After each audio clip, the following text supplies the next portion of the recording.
é a primeira indígena a fazer a defesa da sua dissertação. Nós contamos com outros indígenas, né, que participam do programa, na sua maioria do campus de Paulo Afonso, e são indígenas de diversas etnias, né, que estão fazendo parte e que também ingressaram agora. E Delícia, portanto, ela tem essa condição especial, né, de ser a primeira, e como vocês verão na apresentação dela, ela tem sido primeira muitas vezes, em muitas ações. Todo povo indígena ou qualquer outro povo, para iniciar qualquer coisa assim, em nossas vidas, a gente primeiro precisa reverenciar a natureza e agradecer, né, por esses momentos. E hoje finaliza mais uma etapa da minha vida, né? Eu trouxe nesse momento meu parente Cariri Chocó,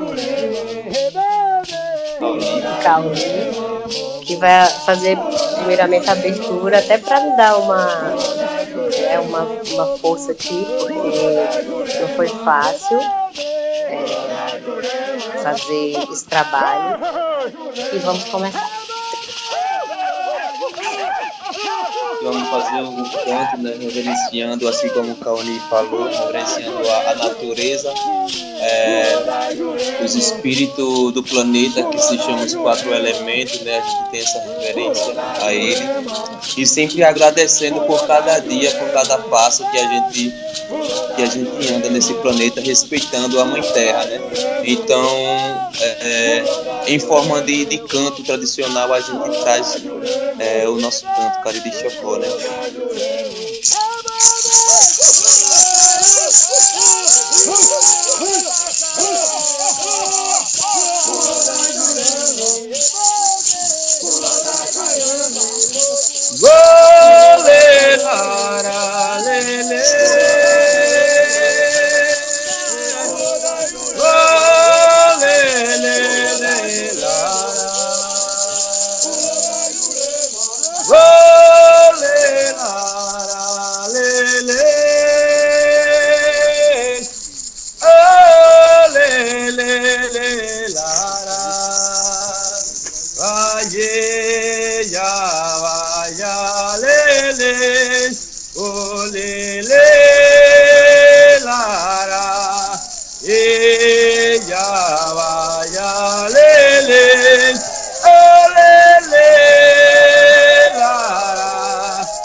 Então vamos lá.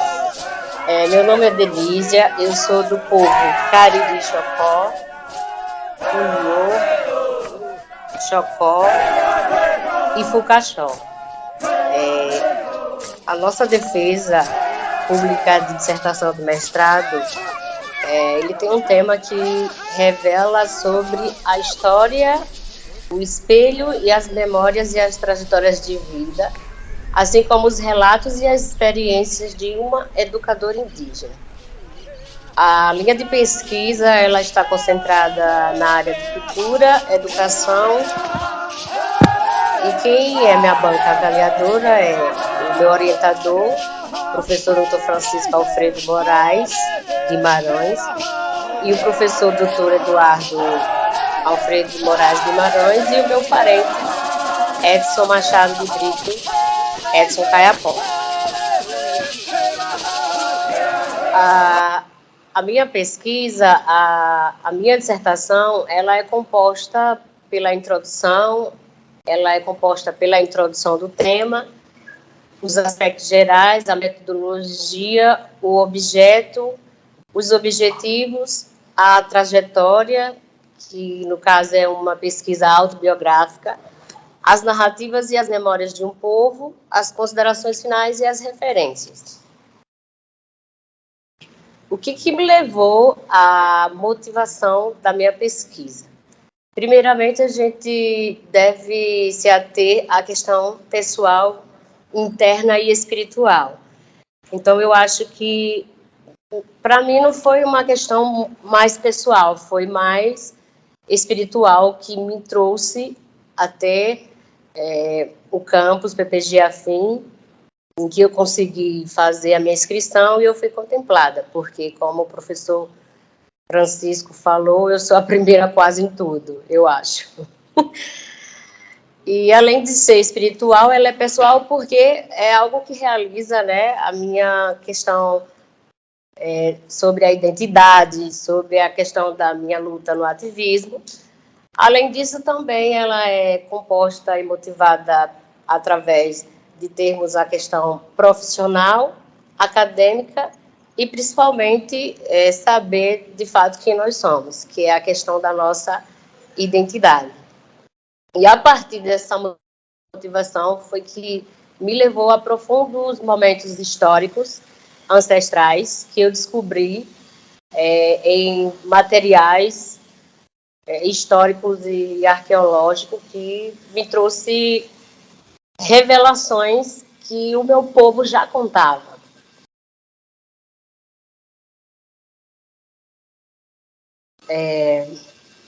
A introdução e a apresentação do tema, na verdade, teve uma mudança nesse percurso, porque, como nós sabemos, essa questão está baseada na primeira instância dentro do projeto original que foi apresentado e discutido com o meu orientador, professor Francisco.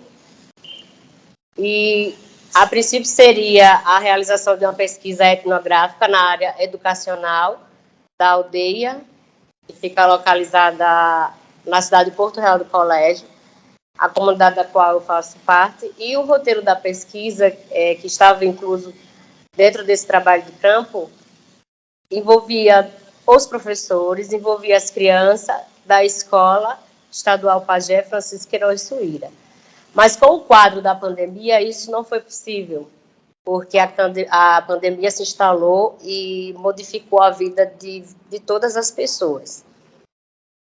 Não só aqui do Brasil, mas como do mundo inteiro, né? E essas medidas restritivas impôs a todos, tendo inclusive as aulas presenciais sido suspensas. E aí foi impossível de fazer essa pesquisa dentro do campo educacional da Escola Pajé. E, a partir daí, nós fomos forçados a mudar e optar por uma nova pesquisa. E aí, qual foi a opção que o professor me orientou por um trabalho autobiográfico? Por sugestão dele, e avaliarmos essa questão juntos, nós buscamos essas alternativas e resolvemos desenvolver e reformular o projeto para uma pesquisa de cunho autobiográfico dentro da temática da educação indígena, que é uma educação totalmente diferente da educação escolar indígena. E a sociedade ainda até hoje não entendeu o que é educação indígena e o que é a educação escolar indígena, incluindo aí a pesquisa e o trabalho de campo dentro da comunidade, apesar das questões restritivas que nós tivemos, mas nós ficamos confinados, e eu, na condição de pertencente da comunidade, tive acesso aos anciões, às lideranças, aos professores e os formadores de opiniões da comunidade. Vamos agora apresentar sobre a questão do tema.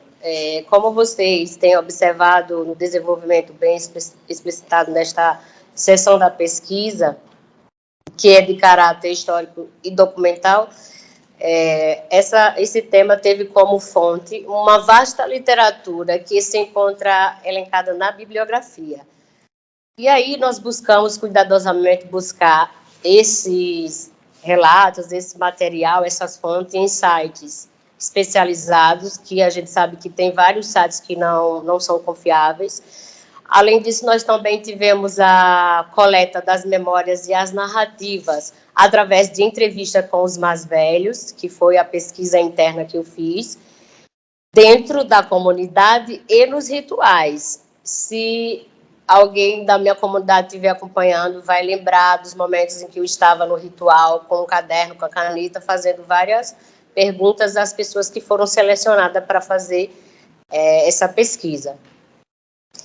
E os materiais iconográficos referentes ao meu povo foi direcionado à questão da mulher indígena, porque nós sabemos que a mulher em si, de modo geral, ela há muito tempo não tem tido voz nem lugar nesse campo, principalmente as mulheres indígenas que são orientadas a cuidar, né, aos afazeres da comunidade.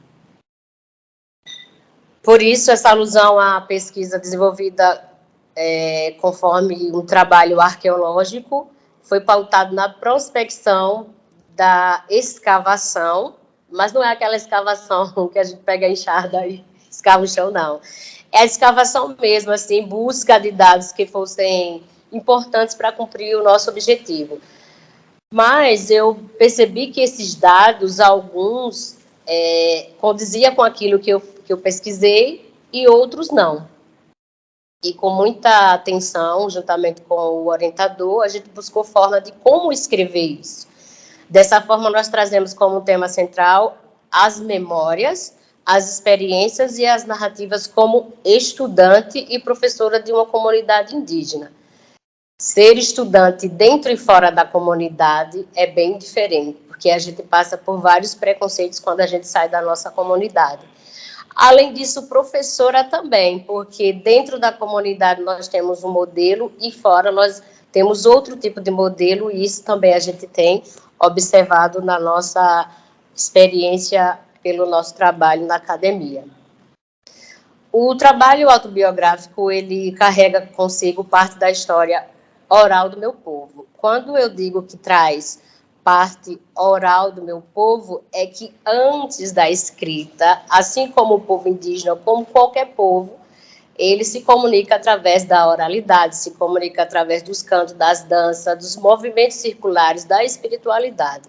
Então, antes da escrita, está aí a questão da oralidade. E essa oralidade, ela é apresentada através dessas narrativas, dessas memórias, de cada entrevista, das memórias deles, das minhas também. E foi aí, dentro dessa perspectiva, que demos início ao trabalho que nós vamos apresentar aqui ao longo dos nossos slides. Além disso, o professor Francisco, ele foi certeiro quando ele me apresentou a dissertação da parenta Mirna Patrícia Marinho da Silva. Quando eu li a dissertação dela, assim como vocês vão ter acesso à minha dissertação, é de cortar o coração, porque ela conta sobre os preconceitos, sobre a autoidentidade dela, a autoafirmação dela. E nesses preconceitos ela sofreu violência doméstica e sexual. E foi triste de ler a dissertação dela.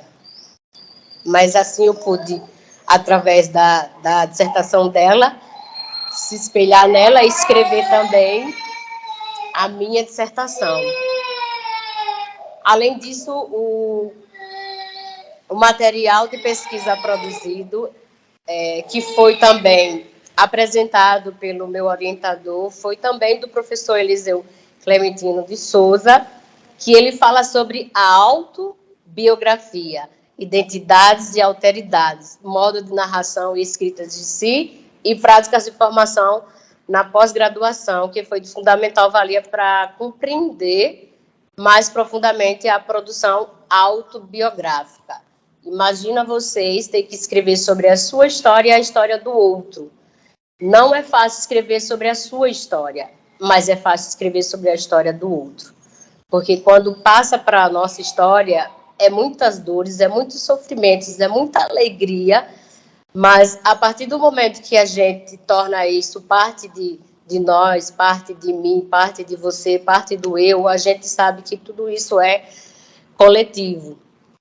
E essa apresentação do tema tem conceituado a questão da biografização, que é uma questão da identidade de formação como modos de narração, constituídos de discurso da memória a partir da centralidade do sujeito que narra. Por esse motivo, foi que foi consultado a obra de maneira intensa e recorrente ao longo do desenvolvimento desse trabalho. Como vocês estão vendo aí, a Parenta Mirna fez esse belíssimo trabalho e ela, hoje aqui eu aplaudo ela pela apresentação, pela coragem que ela teve de relatar sobre o sofrimento dela, principalmente quando ela buscou entender se realmente, de fato, ela era indígena ou não. E ela teve que entrar com ação para que o Rani dela fosse aceitado pela academia, que ela também era cotista, e isso, graças a Deus, ela deu certo. Assim como também trago o Eliseu Clementino nessa autobiografia.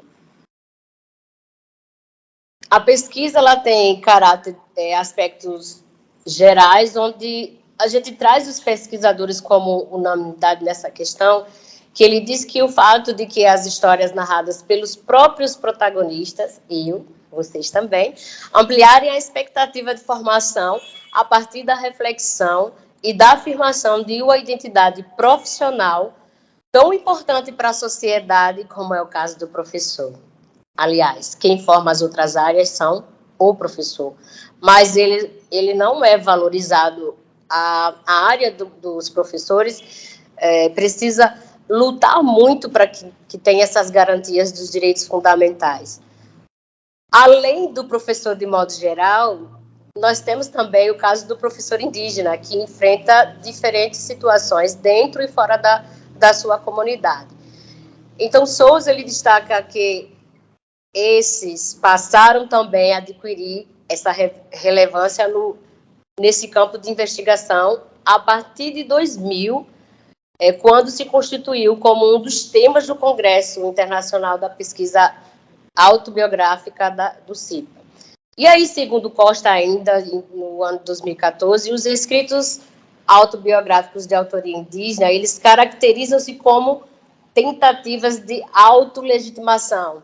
Além disso, ele traz também elucidativos da emergência étnica construída por cada povo, na defesa da sua identidade como indígena, que foi o caso de Mirna, que eu acabei de falar. Dessa forma, a ideia de retomada de si como projeto de autoria coletiva de cada povo abrange tanto a emergência de outras identidades como a reinvenção de etnias já reconhecidas. O que eu quero trazer com essa citação? É que, quando eu falo da minha história, eu não falo só de mim, eu falo de mim e do coletivo, que é o que eu venho apresentando na minha dissertação ao longo de mais de 3 anos que eu venho escrevendo sobre o meu povo. A pesquisa também ela tem caráter metodológico, que é a hipótese que norteou a pesquisa, que foi para confirmar e transcorrer na dissertação, que foi assegurado desde a implementação do processo educacional, que se revelou e se manteve um discurso etnocêntrico e eurocêntrico, que produziu e se perpetua por meio de um imaginário social deturpado acerca do povo indígena, visto no início de uma forma romantizada, que até hoje a gente passa por isso, O índio tem que estar na floresta, romantizado. E, posteriormente, caracterizado como selvagem, ágrafo, inculto, indolente, preguiçoso. Esses são os termos, essas foram as qualidades que acharam para nos diminuir. E aí, na metodologia ainda, eu trago 3 questões norteadoras que fez com que eu pudesse investigar mais ainda sobre a questão da história do meu povo, que foi a seguinte: como os costumes, os modos de vida e a história dos povos indígenas foram retratados e influenciaram a formação escolar indígena. Como que o cotidiano do povo Cariri-Chocó, entendido como lugar de memória, fontes de informação e formador de opinião, tem cumprido com o seu papel de educar, manter as tradições culturais, informar, construir e colaborar com a educação indígena na aldeia. Considerando que a minha jornada e trajetória de vida apresenta uma maneira particular de veicular um testemunho dos acontecimentos sobre a comunidade Cariri-Chocó, tem relevância e participação no contexto educacional e na história dessa comunidade.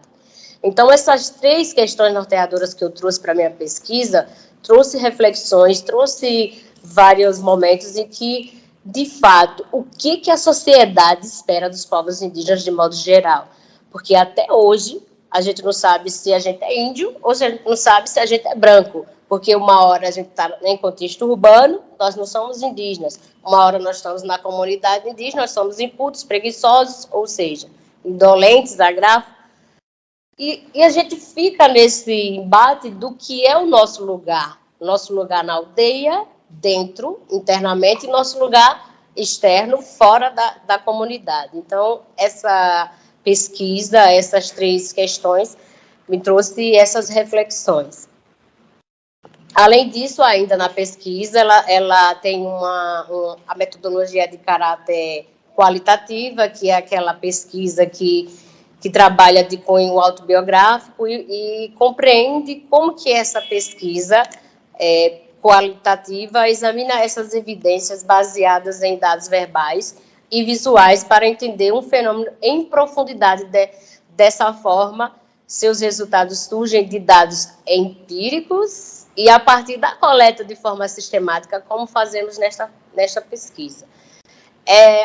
Essa metodologia qualitativa que eu trago aqui e apresento para vocês é que muitas das vezes a gente recebe visitas na comunidade, acolhe o nosso conhecimento empírico, levam para a academia, levam para todas as instâncias, patenteiam e dizem que aquele conhecimento não é válido enquanto o povo indígena fala. Mas quando uma empresa ou qualquer instituição se apodera desses conhecimentos empíricos e passa por várias situações, aí sim é verdade.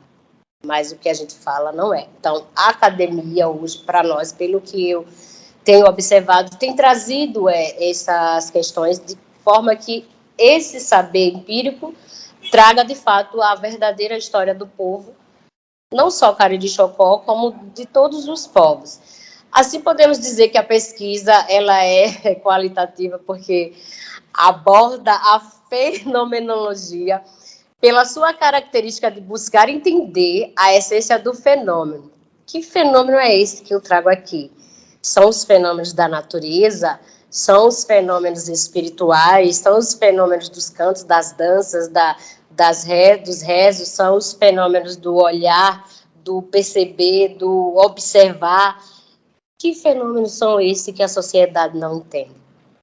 E aí, através dessa essência do fenômeno, apondo-se aos métodos dedutivo e indutivo. A pesquisa, além disso, ela utiliza-se também da questão da hermenêutica decolonial, que é um processo que a gente vem fazendo, inclusive até nos meus livros literários. Nós estamos o tempo inteiro decolonizando a história que foi contada de forma errônea desde o início da invasão, que não é descobrimento. Além de decolonial, também intelectual, porque nesse processo nós temos o sentido, que é a arte de interpretar e explicar o que é exposto. Além disso, ela pode ser caracterizada como uma questão autobiográfica, documental, histórica e exploratória, visto que procedemos ao levantamento de dados e informações sobre a história do povo Cariri-Chocó. E mais à frente nós vamos entender o que são esses dados, que até na época que eu fiz as pesquisas eu fiquei triste, alegre e horrorizada. Qual é o objeto da minha pesquisa? Esse objeto ele tem uma importância de movimento indígena.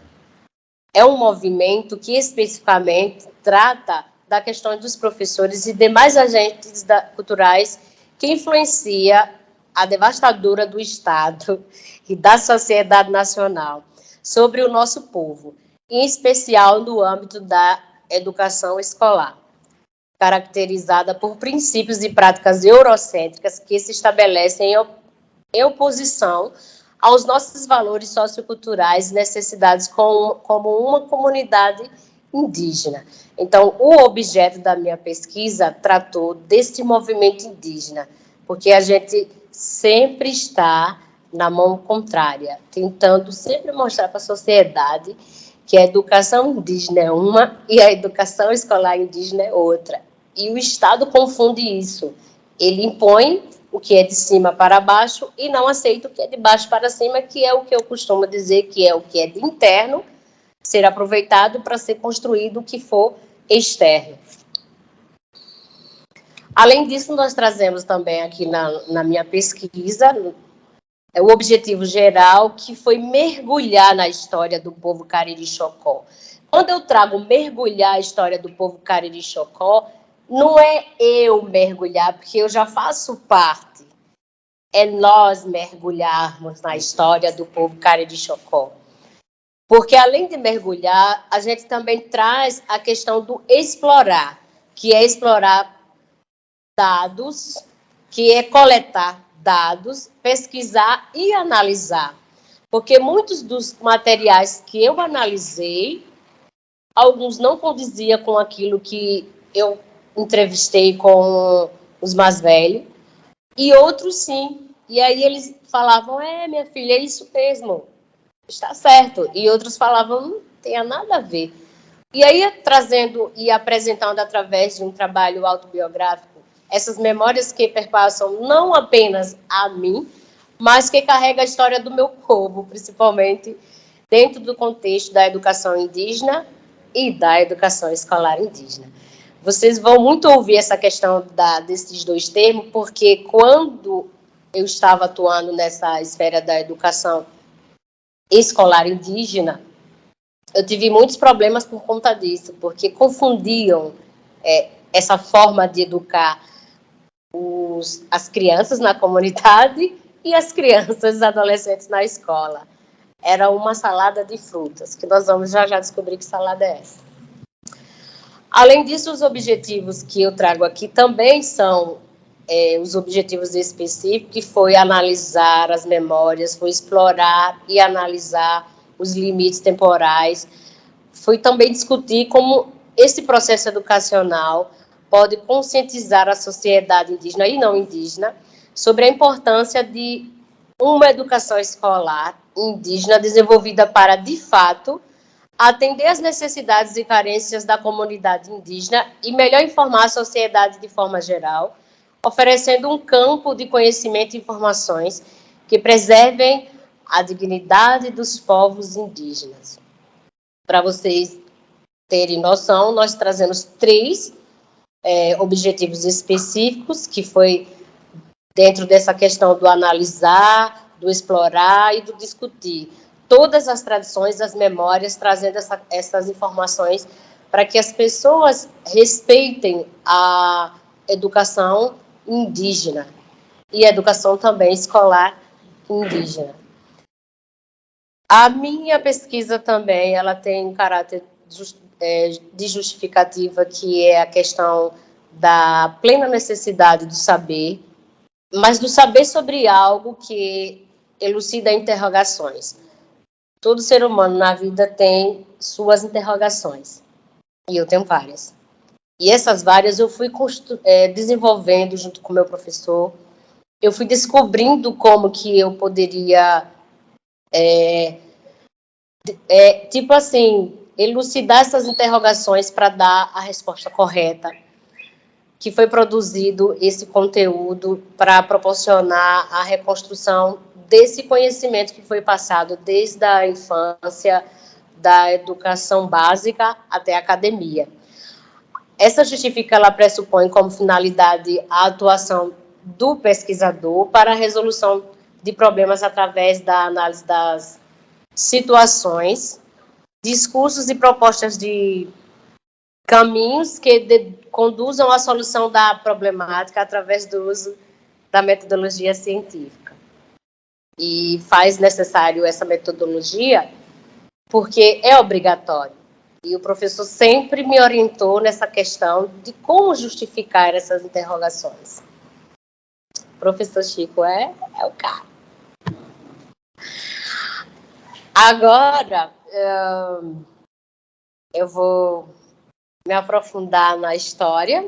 O que eu acabei de apresentar para vocês foi mais sobre a questão mesmo acadêmica, científica. E agora eu vou trazer um pouco da história. Agora eu só vou pedir para que vocês peguem lenço, porque nós vamos se emocionar aqui. Estou brincando. Então vamos lá. A minha trajetória. O que tem a ver a minha trajetória com o meu povo? A minha trajetória, ela diz respeito à história de vida, à luta e à resistência. Aqui eu trago essa descrição da minha trajetória, primeiramente, da minha vida pessoal, segundo, da minha vida profissional, onde eu apresento um relato em primeira pessoa do singular, mas consciente, como já visto, de que se trata de um relato de natureza plural e coletiva. Então, eu não poderia deixar de falar de mim se não falasse do plural e se não falasse do coletivo, porque o nosso povo, ele é coletivo, ele não é individual. A gente percebe que algumas vezes alguns vão se desviando dessa coletividade, mas existe sempre aquele ancião que traz, aquele jovem que está se desviando e traz para o plural e para a coletividade. E, além disso, essa questão de natureza plural diz respeito à caracterização da identidade individual, que continua sendo definida pelo pertencimento e acolhimento comunitário em um contexto indígena. Eu estou rindo aqui porque eu estou lembrando de alguns momentos quando eu fui fazer essa pesquisa.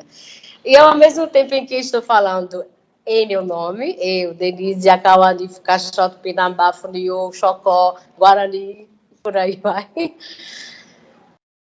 Quando eu estou falando em meu nome, eu sei que também eu estou falando em nome do meu povo. Em nome das mulheres, em nome dos professores e das professoras indígenas também.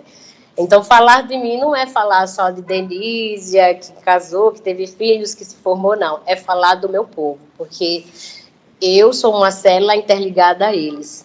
Por mais que a gente tenha algumas diferenças internas, porque tem, sim, não adianta maquiar aqui a apresentação, mas nós somos uma única célula, que quem une a gente é o nosso ritual, nosso sagrado Oricuri. Além disso, dando continuidade à minha história, eu trago a escrita de si, que é a escrita do eu, que é também a escuta do outro. Não adianta trazer aqui a escrita de mim se eu não ouvir o outro, se eu não ouvir as crianças, se eu não ouvir os anciões, se eu não observar o que o silêncio está me dizendo. Essa é uma escrita onde a escuta se deu no ritual, olhando para cada ancião que foi entrevistado, a expressão de um estado de pertencimento de cada um, o sofrimento que cada rosto me mostrava em seus traços, as lágrimas enquanto falavam sobre a época do aldeamento, a época do SPI, a época em que eles tinham que fazer uma jornada enorme para se deslocar de uma aldeia para outra. Também sei da importância da escrita, porque, além de ser escritora da minha própria história, porque todos os dias nós estamos escrevendo nossa história, eu sou autora de livros de contos indígenas infanto-juvenil. E nos meus livros, as pessoas podem não ter essa percepção, mas quem lê meus livros vai entender que, além de escrever histórias da comunidade de uma forma mais lúdica, dinâmica e sutil, vai perceber que as histórias elas estão ligadas internamente dentro da nossa comunidade e do nosso ritual. Assim, sei que a escrita desta dissertação ela deve servir como espelho para todos, porque essa dissertação não pude colocar mais de 5.000 pessoas da minha comunidade, porque não tem condição mesmo. Mas, a partir do momento que eu falo de 2, 3, 4 anciões, eu estou falando a respeito dessas 5.000 pessoas. E deve servir também como estímulo, como alavanca para as novas falas, as novas pesquisas de autoria indígena. Mostrando a minha história, sei que as outras pessoas se verão refletidas nela. Como eu me refleti na história de Mirna, e em outros pesquisadores que eu tive acesso. Essa sou eu. Essa sou eu no momento em que eu estou preparada para fazer a minha contação de história sobre o meu povo. Ainda dando continuidade à minha trajetória, eu trago aqui a história de aluna a professora. Como relatado anteriormente nas páginas que foram antecedentes a essa, e de acordo com as memórias que guardo e as narrativas, principalmente da minha mãe, sobre a minha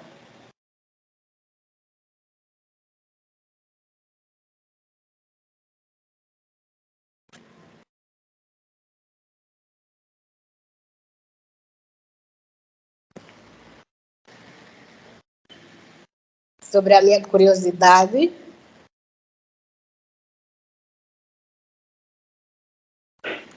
E atenção para as histórias do nosso povo, nossos ancestrais, nossa espiritualidade. Foi que eu entendi que o ser humano, na verdade, pode se tornar um agente de mudanças do meio em que vive. E eu sempre tentei fazer isso, mudar, para que o meu povo não sofra tanto, principalmente os jovens. E se ainda vocês não entenderam, procure entender por que eu estou nessa jornada, por que eu estou fazendo essa apresentação e por que eu me debrucei na academia e na pesquisa. Porque só o conhecimento pode transformar as pessoas. E o conhecimento ele tem 2 lados, o lado do bem e o lado do mal. Você é quem escolhe qual conhecimento você deve seguir para melhorar a vida ou para, pelo menos, reduzir o sofrimento de cada um. Essa, mais uma vez, sou eu, na minha trajetória, nas minhas andanças, também fazendo contação de história com minha família, onde eu levo a história de forma cantada, dançada, de forma mais sutil, né? De uma forma mais alegre. Porque dentro da comunidade não é fácil.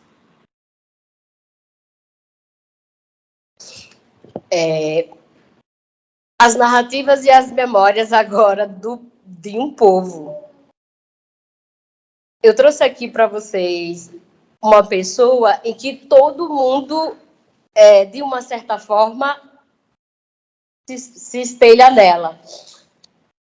E essas narrativas e memórias de um povo traz a história na ótica de quem a protagonizou.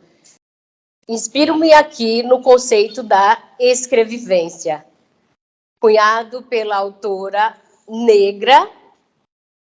Vocês poderiam dizer, por que não a autora indígena? Calma aí, nós vamos ter autora indígena sim.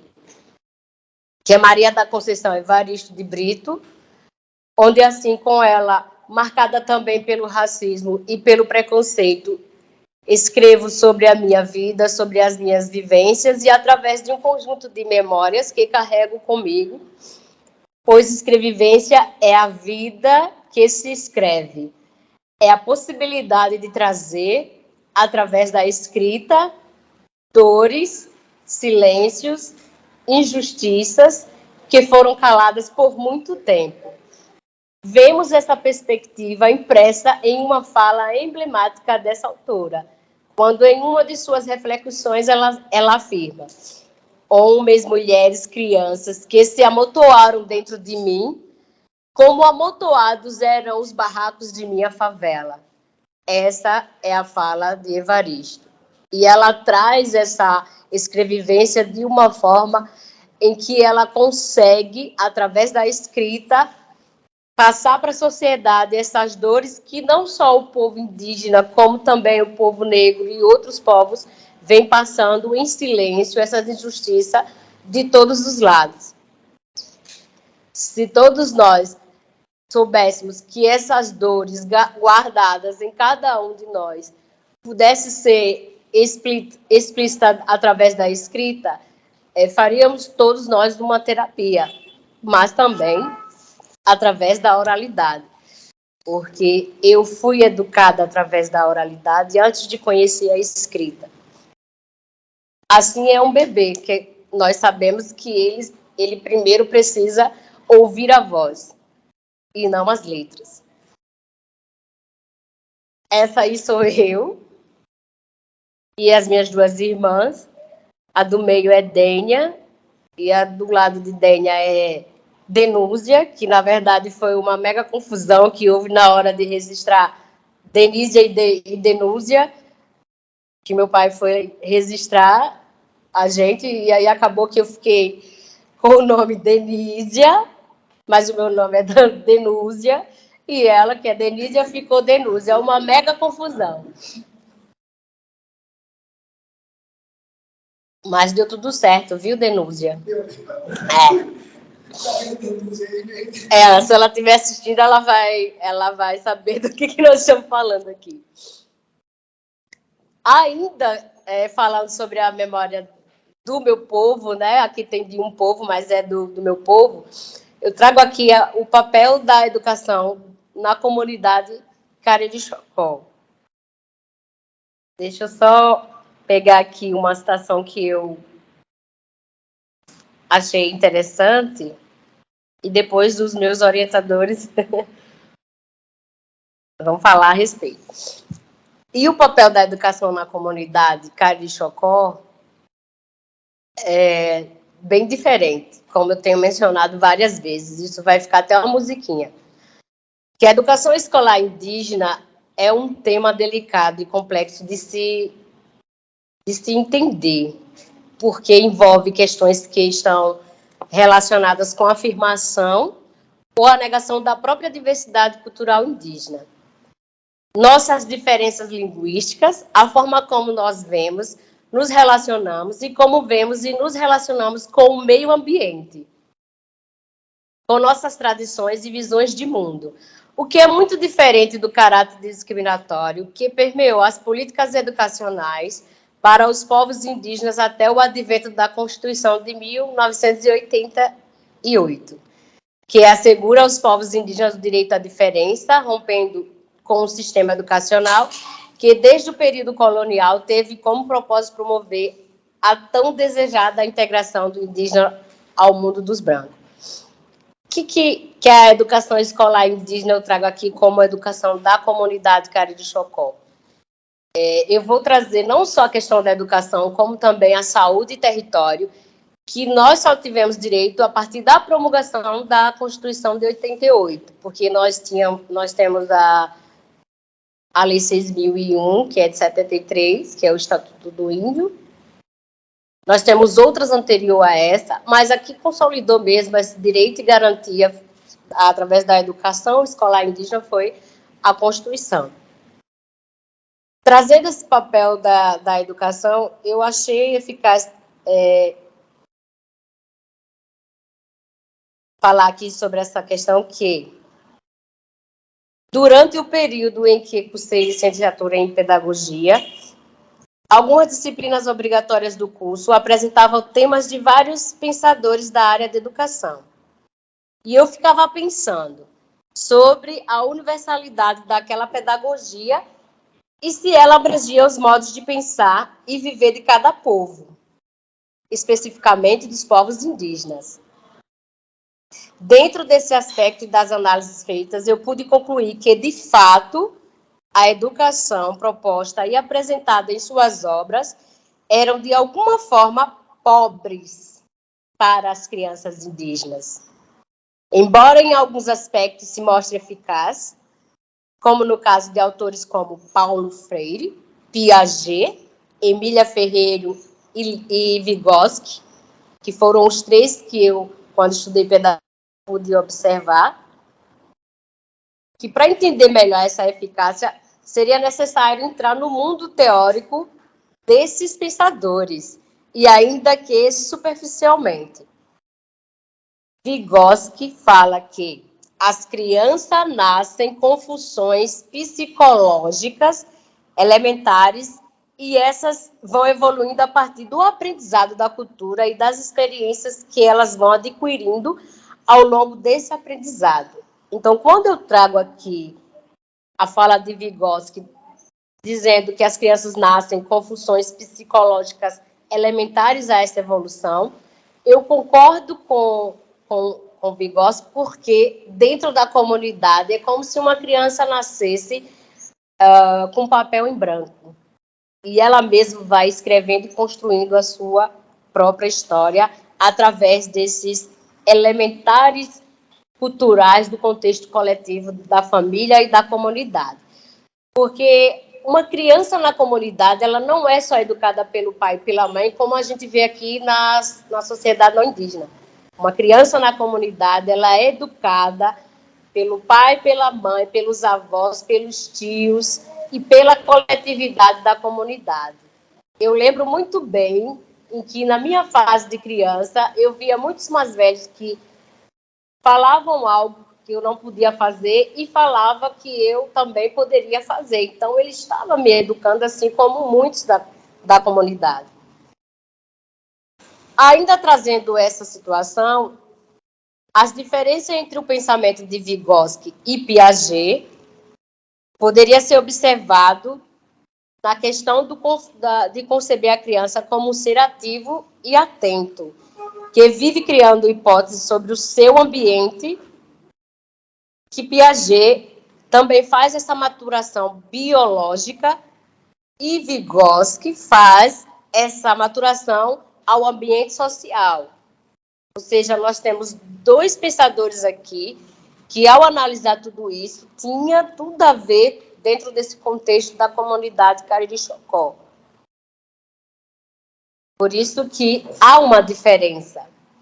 E eu me identifiquei muito com eles dois, tanto Vygotsky como Piaget, porque o que eles apresentavam como metodologia, é claro, não tudo, mas algumas coisas tinham a ver com a nossa comunidade. Mas como eles conseguiram descobrir tudo isso?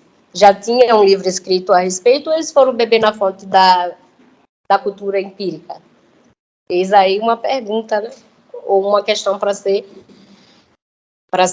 trabalhada ou questionada. Essa aí é a escola que, na época que eu fiz a pesquisa, é a Escola Pajé Francisco Queiroz Suíra.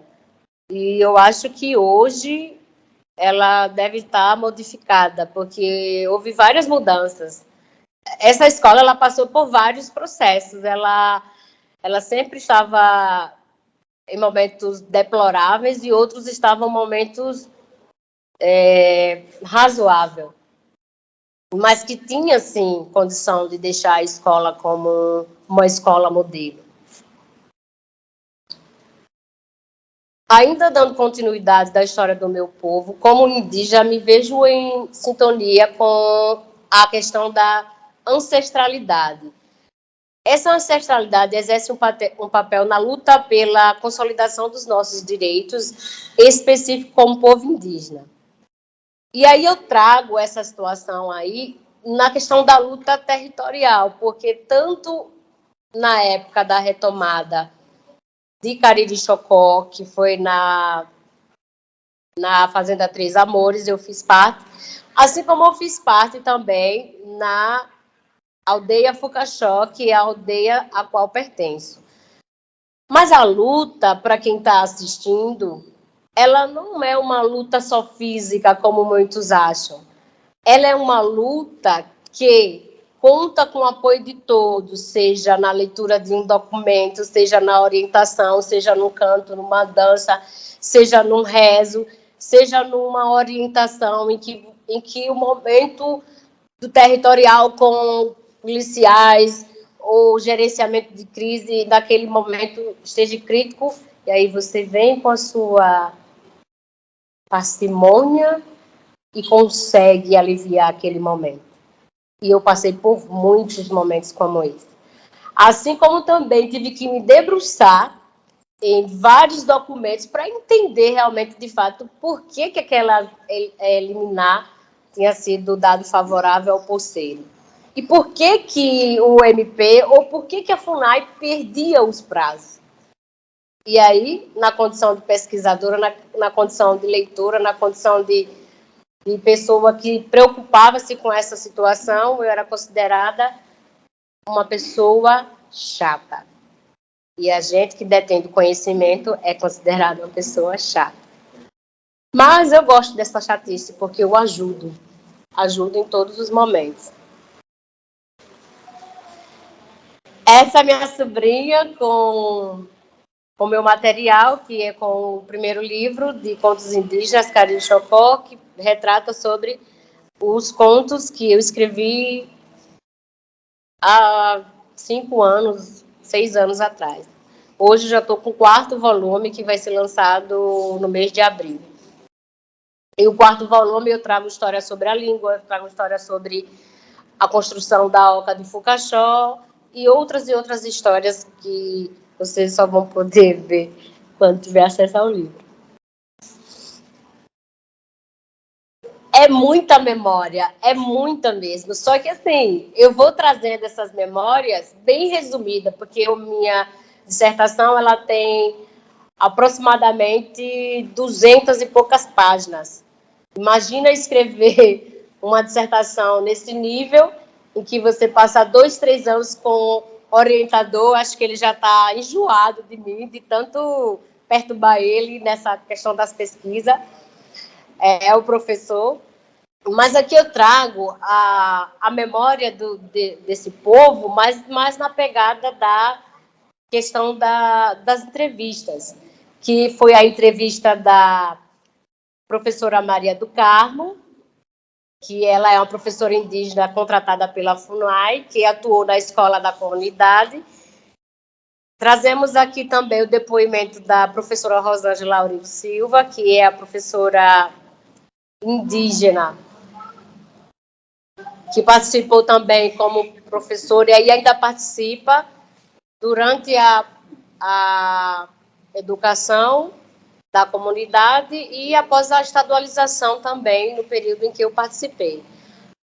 Além disso, eu trago também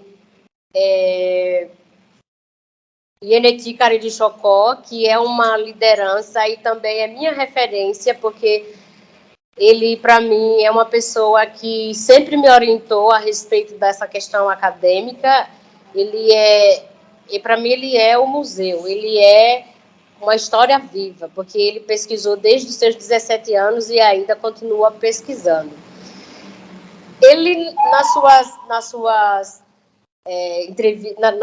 sua entrevista, ele relata que foi aluno da escola do SPI e que ele foi também professor e coordenador da escola Pajé Francisco Queiroz Suíra. Então, ele tem toda uma bagagem para falar a respeito dessa construção da temática da educação escolar indígena. E ele, em sua fala, ele diz que ele na verdade não tinha idade para ir para a escola, mas todos os dias ele perturbava a mãe dele para levar ele para a escola.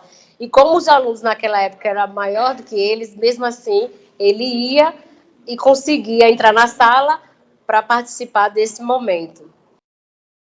E ele diz assim: quando comecei, de fato, a estudar, eu passei a conhecer melhor as coisas do homem branco, através dos livros. Assim, eu pude sentir a diferença cultural de forma muito mais contundente.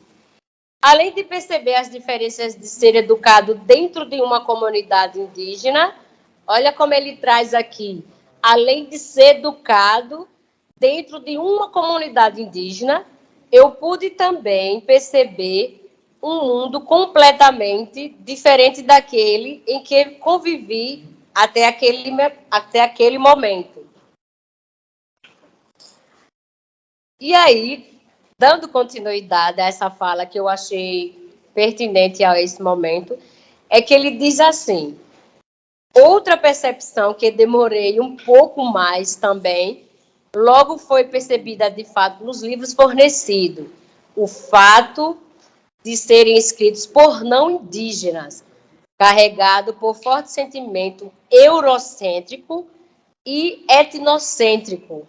Observava quando era época da data comemorativa do Dia do Índio, os alunos faziam apresentações teatrais para representar como foi o descobrimento do Brasil, que, na verdade, entendemos como invasão.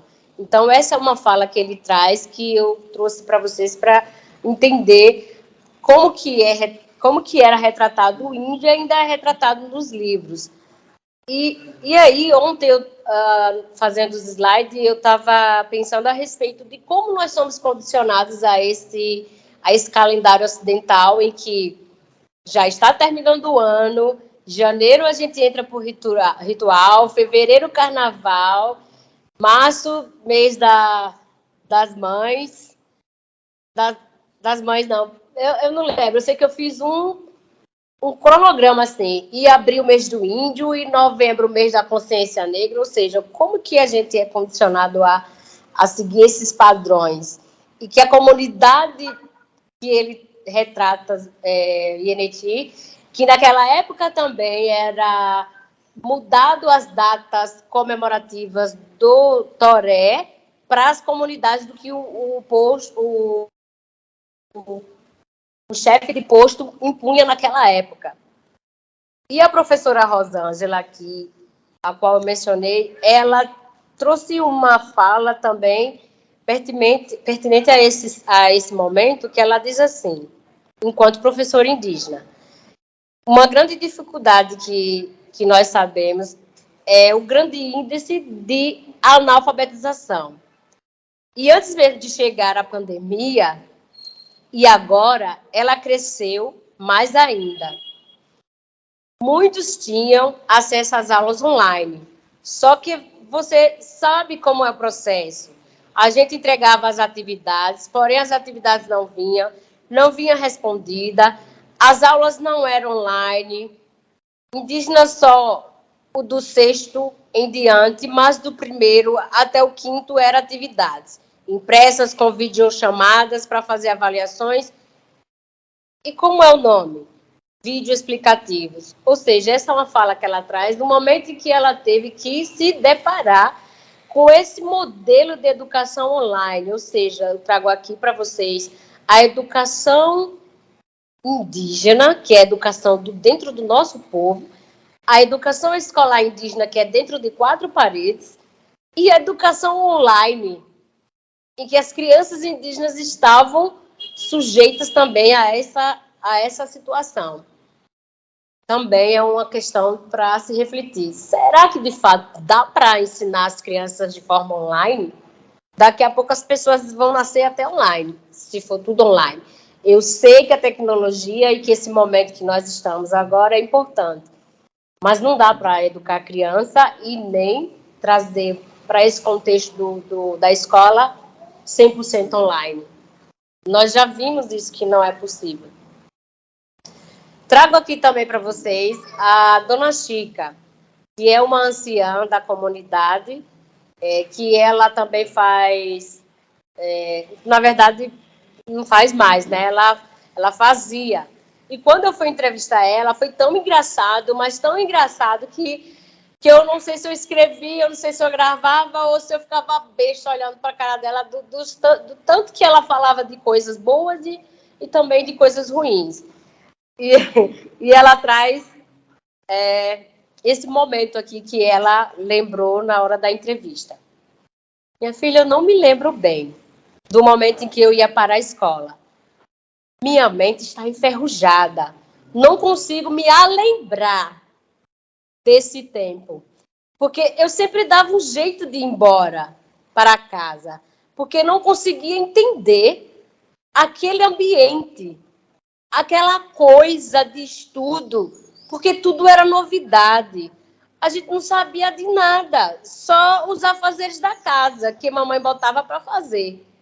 Ou seja, ela me contou isso e ela falava que, mesmo que a professora Terezinha, daquela época do SPI, juntasse todos os alunos, porque naquela época não tinha a educação como nós temos hoje na faixa etária, eram alunos de 14, 15 anos, e quando eu fui ter acesso a esse documento que foi fornecido pelo Museu do Índio, eu via que até meu avô estava no meio dessas frequências, meu pai, ou seja, pessoas que eu convivi, que convivo ainda, estava nesse rol dessas frequências, e eu não conseguia entender como que era essa educação naquela época. E aí, com muita pesquisa, juntamente com o professor, foi que eu fui entendendo melhor como que ela fazia, a professora Terezinha.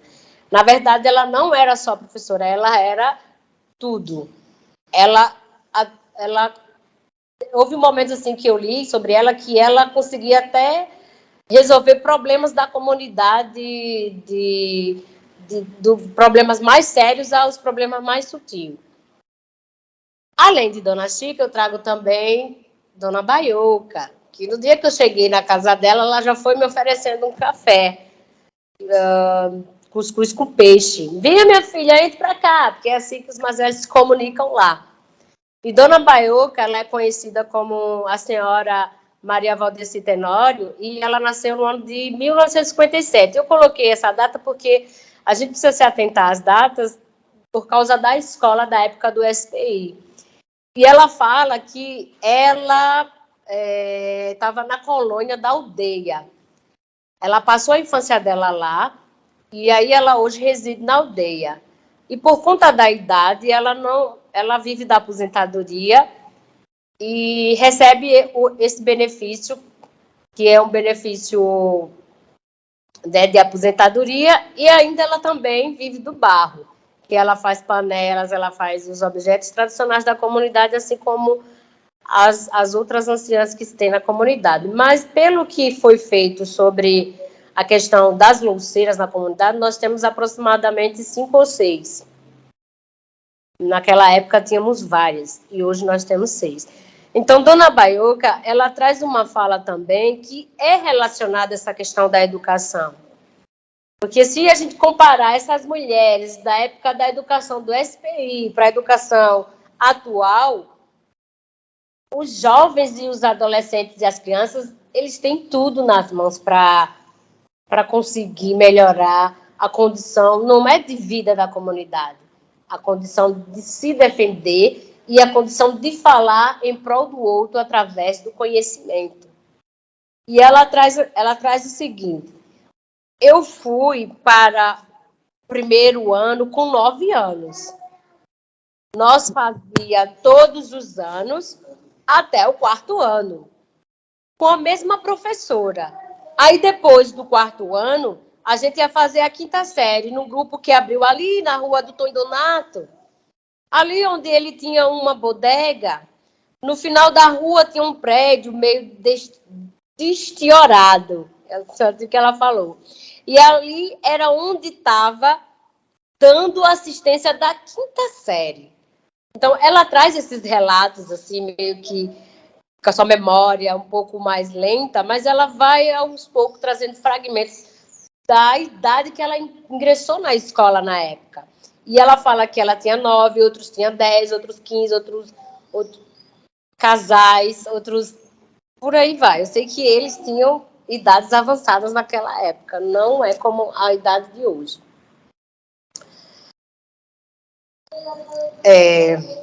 Finalizando com a dona Baioca, é claro que não dá para trazer todos, como eu já falei inicialmente. E aí a gente tem as considerações finais, porque nós vamos finalizar mesmo. E aí eu trago essas considerações através do seguinte. Esse processo foi exatamente difícil, embora ao longo dele eu tenha me sentido recompensada e feliz. Foi difícil pelas lembranças de dores retidas no meu inconsciente e que afloraram de forma muito intensa, levando-me a profundas reflexões. Nesse sentido, esse trabalho acabou funcionando como uma terapia, pois através dele pude relembrar momentos da minha vida que muito me afetaram e me fazem perceber o real sentido da palavra de recordar, termo que, segundo o escritor Eduardo Galeano, no epílogo do Livro dos Abraços, deriva da junção de duas palavras do latim, o prefixo ré, que significa repetir, e cordes, que significa coração. Dessa forma, segundo ele, recordar quer dizer passar novamente pelo coração. Revisitar as minhas memórias, adentrar nas memórias dos meus pais, dos anciões, dos professores, das lideranças, de todos da minha comunidade. E eu peço muita gratidão ao professor Eduardo, que pôde me proporcionar a fazer essa dissertação com a minha autobiografia, e agradecer a todos que fizeram parte disso, e principalmente a Ana Cupé, que foi que conseguiu redigir partes dessa dissertação, porque... Eu não tinha só ali uma estudante defendendo um mestrado. Eu tenho aqui uma advogada, porque eu vejo isso no texto dela, eu anotei isso aqui. Eu vi uma pedagoga, Vygotsky, não sei o que e tal, muito bem citado, muito bem. Uma professora, né? E ela se pegou nessa coisa de professora e estava dando aula para a gente. Então, uma pesquisadora, né? Ela mostrou que ela tem a capacidade de fazer a pesquisa, de levantar os dados. Uma mulher, né? Uma mulher indígena, e ela deixou isso claro, né? Ela tem esse papel, ela fala de um lugar também, isso para mim foi interessante, né? Então, eu acho que essas questões estão no texto. Essa coisa dela vencer e dela ir na frente estava presente também. Essa pessoa que fez advocacia, essa pessoa que fez pedagogia, ela estava aqui. Esse fato de ser a primeira indígena a defender também foi um peso, né? É um peso porque a primeira você... Porque essa coisa, por exemplo, eu me vejo muito assim. Eu trabalho com mulher quilombola, indígena. Essas populações, elas têm uma epistemologia. No passado tinha mais forte. Tinha modo de ver o mundo e tal. Muita coisa se perdeu. Tem muita coisa aí de perda, né? De perda de tecnologia, de perda de epistemologias também. É um resgate que você tem que fazer. Porque a gente está trabalhando com um paradigma aqui europeu. Vygotsky, fulano de tal, esse rigor acadêmico, esse rigor da academia que foi gestada na Europa. Eu digo lá porque os Estados Unidos já está um negócio tão esculhambado que a gente nem fala mais. Mas eu acho que é muito isso. E a gente precisa se desafiar a desenvolver e a criar, e você tem condições disso. Pensar muito em você ter mais criatividade no seu texto. Não é que esteja ruim. Está ótimo, está fantástico, muito rigor acadêmico. É porque eu estava conversando, eu não sou muito rigoroso, é por isso que eu fico assim. Não sou a pessoa ideal para essas coisas, porque eu sou uma pessoa eu gosto muito da criatividade. E o seu texto é criativo, mas você ficou o tempo todo, né? Tanto que na academia também. Você ficou tentando dar satisfação à academia o tempo todo. Sim. A questão que eu coloquei aqui, né, se você perceber também, nessas questões todas, tem um problema que eu acho que a orientação, num contexto de pandemia, Chico está de parabéns, você também está de parabéns, porque É uma coisa, porque nada substitui o encontro presencial, o puxar de orelhas presencial, o sentar. Eu oriento também, eu gosto muito de sentar com o orientando e puxar a orelha pessoalmente, segurar. Às vezes eu puxo mesmo, mas isso aí vai na brincadeira. Mas não é brincadeira não, eu puxo. Tem que puxar, né? Mas orientar na pandemia não foi fácil. E você não parece que não é uma pessoa fácil de ser orientada, não, porque ela é cheia de vontade. E cheia de certezas, e você tem muitas certezas e muitos conhecimentos nessas certezas. Então é difícil, deve ter sido difícil para Chico. Então é isso aí. A sua dissertação também é uma espécie de bricolagem, né? Eu acho que é um sentido bem positivo disso, né? Você usa diferentes teorias, você vai em vários diversos campos, você trabalha com diferentes perspectivas, você tem muitos personagens. Tem você, que é a sua autobiografia, mas você vai muito além disso. E eu volto a dizer, não é a tese de doutorado, não, Denise, é o mestrado, somente deixa a gente um trabalho fica maior para a gente. Mas foi ótimo. Mas vocês estão felizes de dar comigo mesmo. Estou mentindo? E aqui dá para a gente enxergar ali. É um ponto positivo, muito positivo. Não sou seu orientador, mas de todo modo tenho certeza que daqui a podia você podia se soltar um pouco mais. Eu acho que poderia se soltar, poderia ser muito mais você. Talvez se soltar e deixar um pouco esses paradigmas. Não é que deixar de lado, que a gente não pode, né? Mas acho que é pelo curso de direito, sabia? Às vezes eu deixo os paradigmas de lado. Também eu estou deixando muito de lado os paradigmas. Tem que deixar. Eu estou sendo cada vez... E também tem algumas coisas que escrevem através da gente. E tem coisa que a gente escreve, que eu escrevo, que eu acho que não foi eu que escrevi. Isso é um problema. Ou não é um problema? Às vezes é a solução. Você escreve muitas vezes e não é você que está escrevendo. Então, eu percebi isso no texto, né? Tem uma imagem do povoado do Colégio Alagoa, uma imagem significativa. A figura 1, né, para se pensar a representação do espaço indígena. Eu acho que talvez, porque eu sou antropólogo, aí a representação do espaço, dos colonizadores. Como é que você pensou aquela organização daquele espaço? Tem uma... Quem fala isso é Bastide. É Bastide, né? Mas não é Bastide, não. Não sei se é trouxe. É o Bororo, né? Quando chega lá e faz uma aldeia redonda, né? Faz uma aldeia que é uma rua. E na representação da cabeça dos índios, a aldeia é redonda. Aí depois você pega os índios, os indígenas, e pega para eles desenharem a aldeia. Eles voltam a desenhar redondo, mesmo sendo quadrado. Esse pessoal tem algum problema vital. O relato autobiográfico entrou no texto, mas ele é muito mais do que um relato autobiográfico. Ficou muito mais do que isso. Talvez o orientador devesse segurar mais orientando.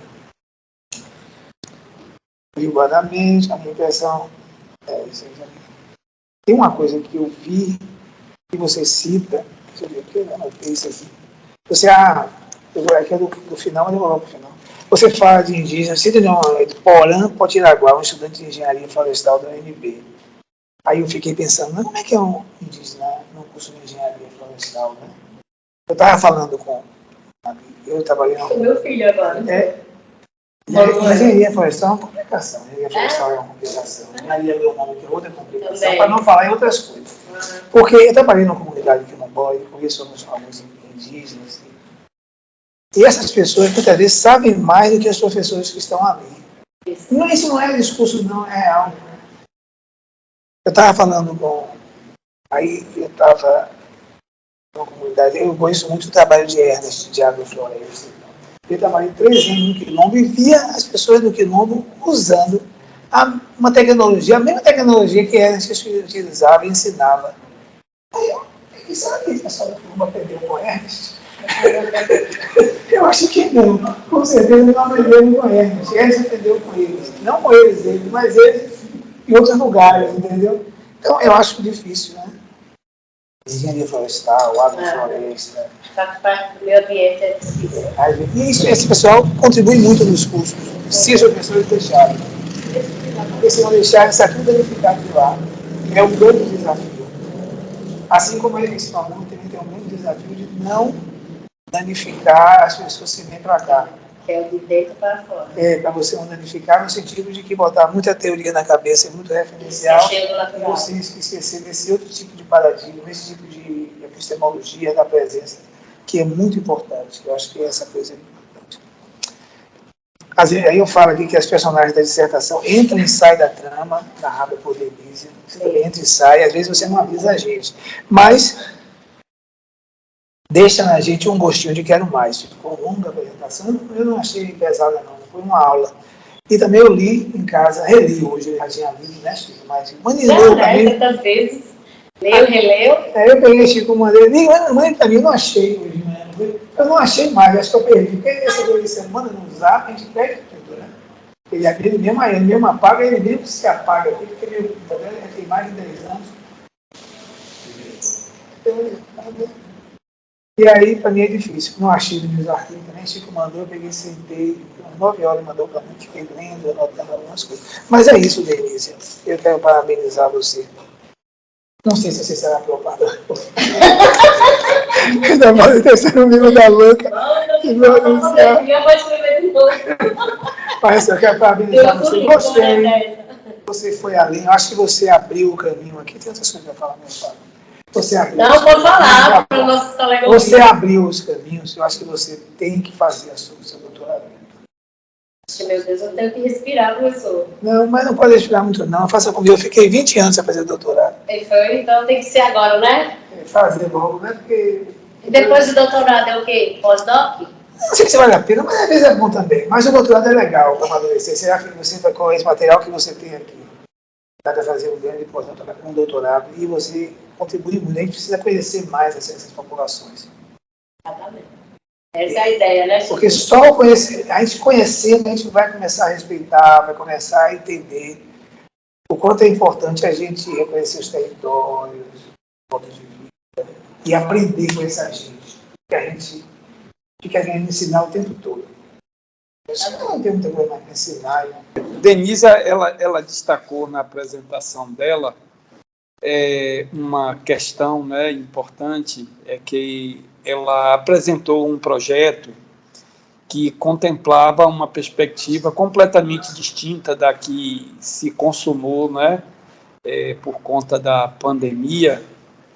E é muito, assim, uma coisa que eu percebi, né, ao conhecê-la, né, que eu vim conhecer Denise no programa, e foi muito importante esse conhecimento, essa amizade que a gente construiu para poder perceber uma nova perspectiva que ela poderia estar trilhando, que é essa da pesquisa autobiográfica, né, de ela poder apresentar nessa dissertação essa trajetória dela desde a formação escolar, né, como se deu esse processo, e depois, quando ela se descobre como professora, desde a época de estudante, né, e eu pensei nessa perspectiva muito por conta da trajetória exitosa de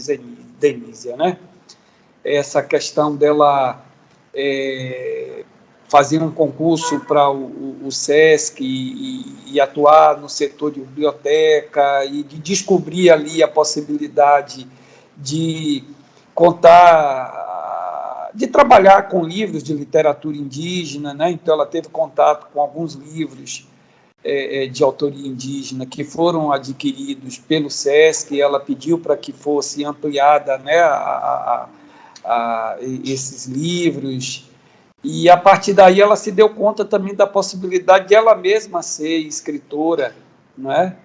Então, essa perspectiva trilhada por ela é uma perspectiva exitosa, mas também ela serve, né, como referência, e o fato de ela trazer esses relatos, né, uma referência para a gente poder pensar essa situação que é uma situação nova para os povos indígenas, que é a de poder, através da educação, como ela mesma disse aqui, né, do conhecimento, da produção de conhecimento, poder criar perspectivas novas, novos cenários, né, de exercer o protagonismo indígena dentro de uma perspectiva autoral, na academia, né? Então, ela já havia, né, seguido um caminho no âmbito da pedagogia, do direito, e poder ter uma experiência como essa no mestrado, eu acho que foi muito interessante, né? E eu acho que para todos que estão aqui assistindo, de poder ver, e principalmente os indígenas, né, e os também que estão aqui presentes, de ver a importância de uma trajetória como essa, e de poder apresentar essa trajetória através de uma dissertação, né? Então, acho que ela conseguiu, de uma forma muito competente e original, de apresentar a trajetória dela e de apresentar essa trajetória como um espelho para os jovens da comunidade, para outros jovens indígenas e para quem está entrando na universidade, né? E essa perspectiva de apresentação, né, da sua história de vida, da sua trajetória de formação, de atuação profissional, ela é muito importante hoje, né, e principalmente no caso dos professores indígenas, porque consolida também esse campo de atuação, né, desses ativistas, né, porque quem atua hoje no campo da educação escolar indígena atua também enquanto um ativista político, porque está ali definindo, né, novas trajetórias, definindo novas visões sobre a escola, sobre a questão do conhecimento escolar, a questão da necessidade de ter material didático próprio, né? Então, o fato de ela seguir essa perspectiva da produção de livros literários, né, que é hoje um espaço que vem sendo ocupado cada vez de forma mais ampla, né, por indígenas no país, é algo que precisa ser destacado, e ela tem feito isso não só através, né, da publicação e de uma produção acadêmica, mas ela tem estado, por exemplo, nas bienais, né? Então, ela é hoje uma indígena que se destaca muito, né, nesse papel que ela vem assumindo como autora indígena. Então, eu só tenho a agradecer a oportunidade, né, de aprender também com ela,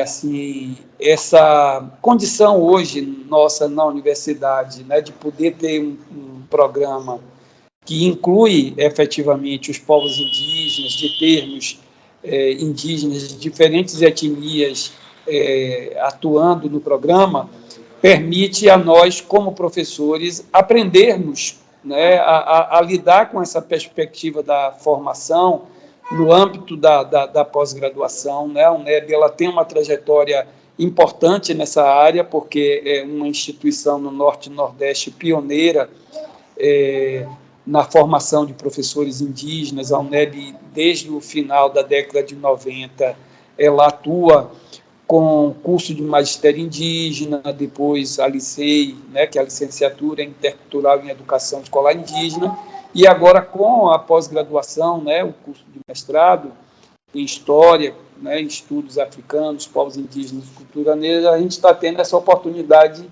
de também aprender a ser professor de professores indígenas, de professores quilombolas, professores de comunidades negras, pesquisadores que atuam nesse campo, né? Isso está sendo muito significativo e é uma possibilidade de a universidade se aproximar desses sujeitos sociais de uma forma diferenciada. O professor Eduardo estava destacando uma questão, né, com relação a esse saber, essas epistemologias indígenas. Eu estava aqui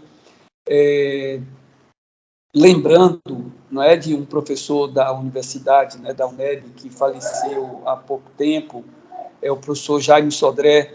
O professor Jaime Sodré, um professor negro, né, que tem uma trajetória importante, teve uma trajetória importante dentro da universidade, e ele tem um relato assim do processo dele de formação na graduação no curso de música da UFBA, em que ele destaca uma situação que, a princípio, para ele foi muito difícil dentro da universidade, que foi a de não ter, a princípio, né, sido contemplada pela universidade o conhecimento que ele tinha como alguém que vinha de uma comunidade negra de terreiro. Então, ele era ogã, ele tinha um conhecimento profundo como músico, né, dentro da sua tradição, e esse conhecimento, dentro da universidade, ele só foi reconhecido por um professor estrangeiro, o professor Walter Smetak, que se interessou pela história dele, né, de um jovem negro, de uma comunidade de terreiro, ogã, né? Então, foi a partir desse encontro com o professor Smetak que ele efetivamente pôde ver na universidade um espaço de afirmação da identidade dele como negro, como intelectual negro, músico, né? Então, ele conseguiu consolidar a trajetória dele formativa, sobretudo a partir do encontro com esse professor, né? Porque até então o curso de música não contemplava essas tradições musicais tão vivas, tão ricas aqui na nossa cidade, né? E precisou vir um professor de fora para chamar atenção para isso, né? E aí ele se sentiu incluído e pôde construir conhecimentos a partir dessa articulação entre as tradições, né, da comunidade de terreiro da qual ele fazia parte e esse conhecimento acadêmico, né, chamado erudito, né, da música. Então, eu lembrei aqui muito, né, dessa referência aí do professor Jaime Sodré, que eu acho que a gente tem que fazer a universidade dessa forma, né, estabelecendo essas conexões, essas interlocuções, porque é assim que a universidade ela consegue ser plural, né, a pluridiversidade, né, ela se fazer presente na universidade. Então, a presença de Denise aqui, eu acho que é também uma porta, uma janela, uma porteira, um caminho que se abre, né, para todos nós que estamos aqui na universidade trilharmos no sentido de acolher essa diferença, né? Então, essas histórias de Denise, a história dos familiares dela, as histórias do povo Cariri Chocó, a história dela como professora, como autora de livros, né? E todas as questões que ela traz, né? Ao longo da formação escolar e tantas outras, né, que são relatadas por ela, eu acho que passarão a ser uma referência importante para todos aqueles que pensam num país que efetivamente seja plural, né? Que a gente, principalmente nesse momento crítico que a gente está vivendo ou superando, né, com a passagem de uma figura, né, que não precisa nem ser dita, né, que já está indo embora, e a gente tem uma esperança nova, né, com um novo governo, com novas perspectivas, e uma perspectiva que se consolida com um sopro novo, que é a existência agora de um Ministério dos Povos Indígenas, né? Então, são parentes de Denísia, né, que vão estar lá e que vão também apontar para novos caminhos, né, que o país precisa seguir. E, provavelmente, a gente possa ter o presidente na posse recebendo a faixa de indígenas, né? Porque vai ser algo realmente importante, né? Que é assim, os povos originários reconhecerem, né? Também, como já fizeram através do voto, né? A escolha desse e de outros representantes que apontam para essa perspectiva de um país plural. Então, eu acho que a gente tem uma defesa num momento também especial, que é esse, né, de a gente poder, de forma mais aliviada, poder pensar no país, no destino da gente, na história de todos nós, de uma forma mais tranquila, né? A gente está tirando muitos pesos das costas, né? Quando começou foi com o peso, né? Está aliviando. Então, eu agradeço a Denise e também agradeço a todos, né? A gente vai ter o professor Edson, ele está enviando o parecer dele por escrito, né? Ele não teve condições efetivas, né, de interagir aqui conosco, mas a gente vai dar aqui uma pausa, né, para poder... Denise vai falar aqui um pouco, e depois a gente vai suspender aqui a transmissão e retomar, porque para a gente poder dar o nosso parecer final, né, de aprovação ou não da dissertação, a gente vai precisar de um pequeno intervalo, tá certo? Então vamos aqui, volta a Denise aqui a cena para ela se manifestar. Deixa, para finalizar. Sempre vamos finalizar, né? Venha.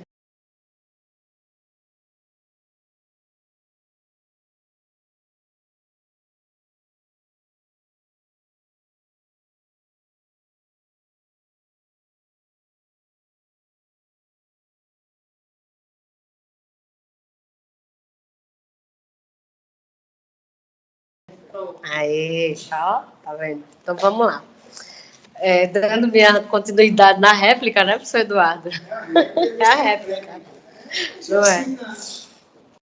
E aí eu gostaria de concluir esse momento com um alívio enorme, porque não foi fácil escrever essa dissertação na época da pandemia e pós-pandemia. Eu gostaria de concluir a minha apresentação com os meus sinceros agradecimentos aos professores, aos amigos, principalmente a Manu, que está aqui, né, nesse momento prestigiando, que ela foi uma pessoa que me acolheu na casa dela, na época em que eu pegava o ônibus à noite e chegava aqui 5 da manhã para assistir às aulas, isso há 2, 3 anos atrás. E ela me acolheu com um profundo carinho, assim, e houve vários momentos em que eu pensei em desistir, e ela não deixava eu desistir de jeito nenhum. Porque fazer mestrado não é de Deus, não, minha gente. Não é de Deus. É sério. Imagina o doutorado. Então, como... É um desafio, né? É um desafio, verdade, sou. Entrar é fácil, né? Então, encerrando, eu peço licença para recitar esse poema, que foi escrito especialmente para mim, para colocar na minha dissertação por Márcia Cambeba. E ela diz assim, ó: o meu ser mulher. Olhe para mim, quem sou para você? Mulher Cariri Chocó, Funiô, Guarani, Cambeba, Ticuna, Zoé, Palico, Suruí, Munduruku, Baré, Canela, Assurune. Venho de várias nações e filha de Iaci. Sou a terra parindo a mata. Já pari 4 filhos, né, com mais 4 livros, agora eu sou a terra parindo a mata. A água molhando vem, sou a lua encantando o sol, sou a guerra, sou a paz, sou o bem. Resisto pela sabedoria que na vivência todos os povos têm, memórias de longa datas, história que reescrevemos também, narrativas que atravessam gerações, contadas pelos sábios anciões. A natureza trabalhou saberes, que na universidade fui aprimorar. Aprender outra cultura, sem esquecer minha sabedoria milenar. Um saber complementa o outro. Em nós se torna ponte, fortalecendo nosso direito de lutar. Márcia Cambeba. Agradeço a ela por esse momento. E vai referenciar de